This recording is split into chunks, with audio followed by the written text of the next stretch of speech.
And there's a familiar debate once again happening on the agenda today in the Phoenix City Council chambers. The question, should Confederate or potentially offensive street names be changed in the Valley? You've been weighing in on Facebook all night as the council gets ready to talk about it this afternoon.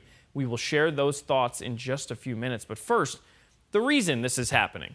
It all stems from a June 18th tweet from Phoenix Mayor Kate Gallego, where she was vowing to change the names of two streets, Robert E. Lee Street and Squaw Peak Drive. Now, this tweet, much like the debate itself, drawing interest from both sides of the equation here. But here's the thing. It's not up to you or me. Way back in 2017, the Phoenix City Council voted to amend its street naming policy so that they alone have the right to change derogatory or possibly offensive street names.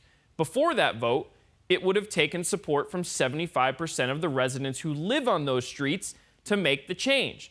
The only thing the council needs to do now is notify residents and then hold 2 public meetings before voting on it. That's it. So what do you think about this? Do you think that the people who live there should have more of a say?